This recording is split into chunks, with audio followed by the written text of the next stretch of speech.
Hello guys, Solitude Gamer here, and today I'll be reviewing the 7 Deadly Sins Season 3.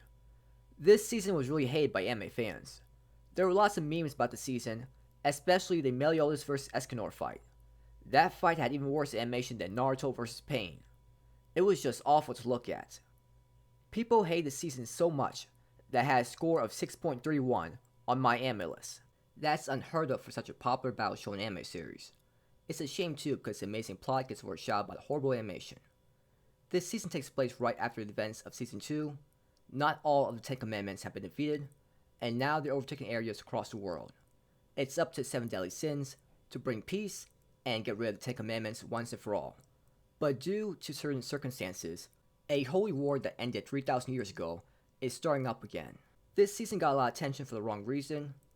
This season was not animated by A1 Pictures, but by Studio Dean. The difference is very obvious.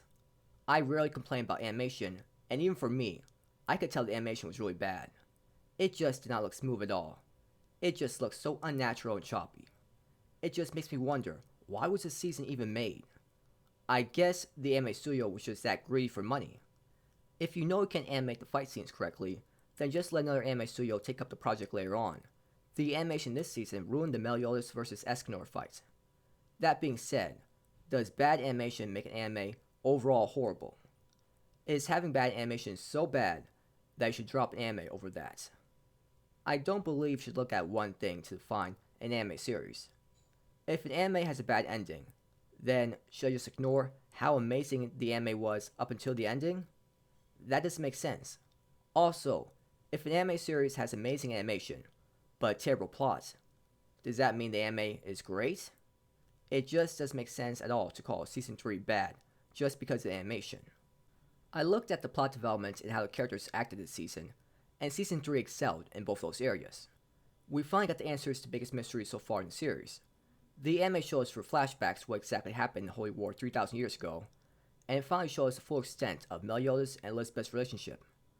I can finally understand why the 10 Commandments are so angry at Meliodas and at the angels. Also, we learned how Meliodas has survived for so long and has not aged at all. It felt so good finally getting those answers. This season it was so exciting to see the Holy War start up again. It was so cool seeing the goddesses finally make their appearance and team up with the humans in order to defeat the demons. It felt like a conclusive arc was forming, and that every conflict in this world would be settled. I just couldn't wait to see the war begin. There was great build up and we got so much info about the goddess and demon clan. The best part of the season was seeing Meliodas' descent into darkness. He was willing to become a demon king and do awful things in order to keep his promise to Elizabeth. It was so enjoyable seeing Meliodas be this cold, emotionless character that he once was. He was so intimidating as a character.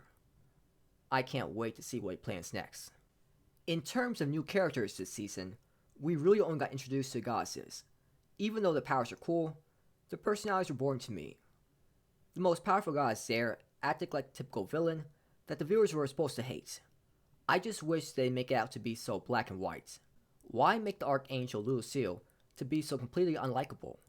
I like it when antagonists has likable and unlikable traits about them.